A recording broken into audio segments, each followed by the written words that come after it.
Welcome to the Grim Reaper channel, where we bring you bone-chilling true stories from around the world, from haunted houses to unexplained disappearances. We have it all. So turn off the lights, grab a blanket, and get ready for a scare.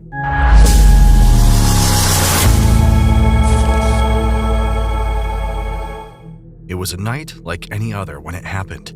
I was driving along an isolated stretch of road, the moon casting a dim glow on the deserted landscape, when my car suddenly sputtered and died. I tried in vain to revive the engine, but it was no use. I was stranded, miles from civilization, with nothing but the eerie silence of the night to keep me company. As desperation set in, I decided to call my cousin, hoping they would come to my rescue.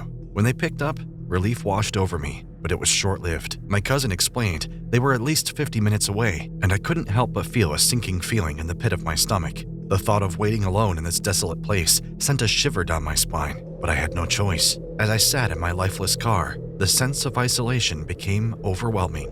The darkness outside seemed to press in on me, a suffocating force that threatened to consume me. I tried to distract myself by scrolling through my phone, but the battery was dying and the signal was weak. Now, I think it was a sign of nature, as I was being cut off from the world, left to face the eerie events unfolding. As the minutes dragged on, I grew increasingly restless near my car. The boredom gnawed at me, a relentless reminder of the growing desperation I felt. I decided that I couldn't sit there any longer. I needed to find help on foot. With a deep breath, I stepped out of the car and into the darkness, hoping to find some form of assistance nearby. The unfamiliar surroundings were disorienting, and I found myself walking along a narrow path, surrounded by an unsettling stillness. The further I ventured, the more my sense of foreboding intensified. I couldn't help but feel like I was being led deeper into some unknown nightmare, each step taking me further from the safety of my car. Unexpectedly, the path opened up to reveal a graveyard. The sight of the old weathered tombstone sent a chill down my spine. I hesitated, questioning if I should continue on this path or turn back, but then I spotted a faint light in the distance. It appeared to be a small town, and I knew that if I wanted help, I had to cross the cemetery. With a sense of reluctance weighing heavily on my heart, I stepped onto the hallowed ground. The air seemed to grow colder, and a palpable unease settled over me. The tombstones loomed large, casting long, twisted shadows that seemed to dance in the moonlight. As I cautiously made my way through the graveyard, my footsteps echoing on the worn path, I couldn't ignore the feeling that I was being watched.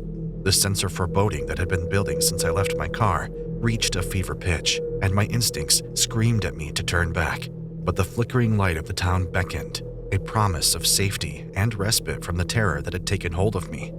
The haunting atmosphere of the graveyard enveloped me, amplifying my trepidation with every step I took.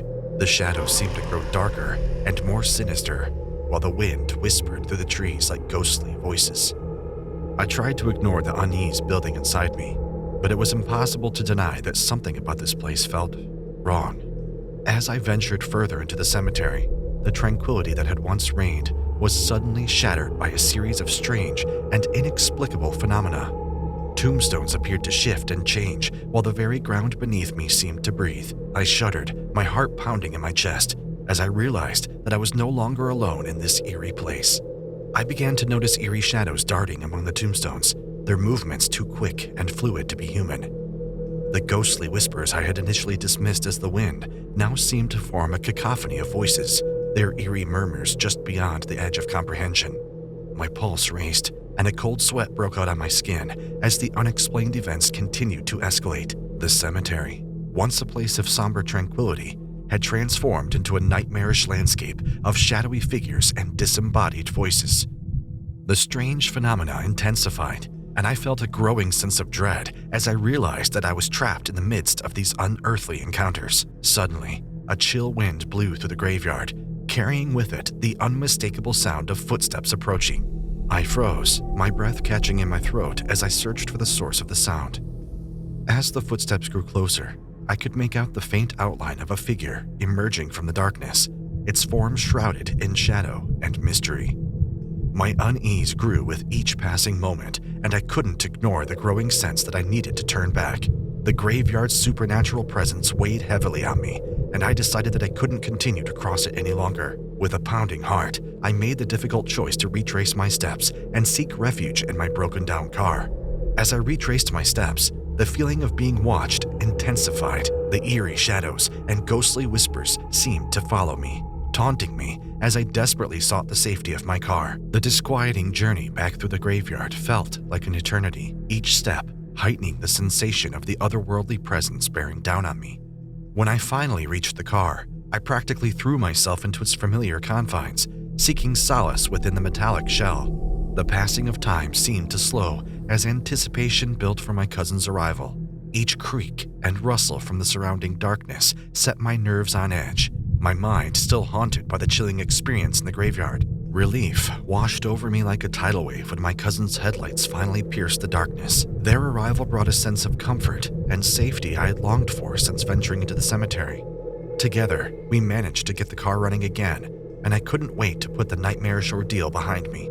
As we made our way home, I reflected on the haunting experience within the graveyard. I was left with lingering questions and an unsettling sense of the supernatural. The encounter forever changed my perception of the unknown, serving as a stark reminder that some secrets were best left undisturbed. I knew that the memories of that eerie night would haunt me for years to come. From that moment on, I would never again underestimate the unknown or the supernatural forces that hid in the shadows, waiting for the unsuspecting to venture too close. We hope you enjoyed our spine-tingling stories. Don't forget to like, comment, and subscribe to our channel to stay updated on our latest uploads. Until next time, sweet dreams, if you can sleep at all.